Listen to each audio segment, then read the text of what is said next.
కారము నిన్న మేము ఎన్నికలకు పోవాలని పోయినాము. గ్యాన్లపేటకు చేరాలంటే ఒక 1 కిలోమీటర్ దాకా నిలిపేసినారు.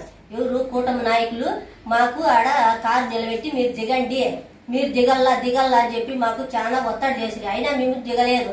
దిగకుండా ఉండేలకే ఒక 10 నిమిషాలు అట్లా ఉంటే మళ్ళీ ఈ పోలీస్ నాయకులు వాటికి వదిలినారు. కానీ మళ్ళా వచ్చి మేము ఎప్పుడు దిక్కూడ వెళ్తే మళ్ళీ వచ్చి మమ్మల్ని ఎండి ఆఫీస్ వరకు తీసుకుపోయి ఆడ వదిలేసినారు. వాళ్ళు కూటమి నాయకులనే వాళ్ళు ఇది చేస్తాడారు, మాకు ఇబ్బంది పెడతాడారు. ఏం చేసినా మేమేం మాట్లాడినా అది కాదు ఇది కాదు అని మమ్మల్ని టైం తప్పించి మీకు వాయిదా వేస్తాడాము అని చెప్పినారు. చెప్తానే లేదు, మేము వాయిదా వేయకూడదు, మాది న్యాయము అని మేము చెప్తాము. మేము 5 మంది ఉన్నాము ఎంపీటీసీలు. అయినా మాకు న్యాయం జరగలేదు. ఆడ జరగకుండా ఉండేప్పటికి మేము ఎన్నికలకు ఇప్పుడు పైకిస్తాము. మాకు అవసరం లేదు.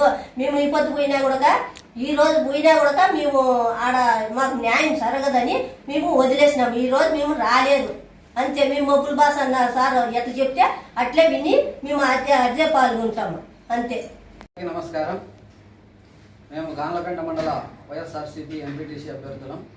నిన్న జరుగుతున్నటువంటి మండల ప్రజా పరిషత్ ఎన్నికల్లో భాగంగా మేము ఎన్నికల్లో పాల్గొనేందుకు మేము ఆఫీస్కు బయలుదేరుతుండగా మా మక్బుల్ అన్న గారి ఆధ్వర్యంలో బయలుదేరుతుండగా మక్బుల్ అన్న గారిని అవసరం చేసి మమ్మల్ని వాళ్ళ ఎస్కాట్ వెహికల్లో మమ్మల్ని తీసుకెళ్తున్న సందర్భంలో కూడా కూటమి నాయకులందరూ మా వెహికల్స్ని అడుగడుగున ఆఫీస్కి వెళ్లకుండా ఆటంకాలు సృష్టించి మా వెహికల్ వెళ్లకుండా గంట సేపు 2 గంటల సేపు ఆపేసి రోడ్డుపైనే మేము ఉన్నాము. తర్వాత పోలీసులు తీసుకెళ్లారు. తీసుకెళ్ళిన తర్వాత కూడా ఆఫీస్లో మేము 5 మంది కోరం ఉన్నప్పటికీ కూడా ఆర్ఓ అధికారులు మాకు సహకరించకుండా అధికార పార్టీ నాయకులకు కార్యకర్తలకు వాళ్ళనే చేసుకోవాలన్న ఇదితో నిన్న ఎన్నికల సంఘం కూడా ఇచ్చేశారు. తీరా మేము 5 మంది సభ్యులు ఉన్నప్పటికీ కూడాను వాళ్ళు ఏమి చేయలేక కోరం ఉన్నా కూడా వాళ్ళు మమ్మల్ని చేతులు ఎత్తినా కూడా మమ్మల్ని ప్రకటించకుండా రేపటికి వాయిదా వేశారు. వాయిదాలో భాగంగా ఈరోజు మళ్ళీ ఎలక్షన్ పెట్టారు.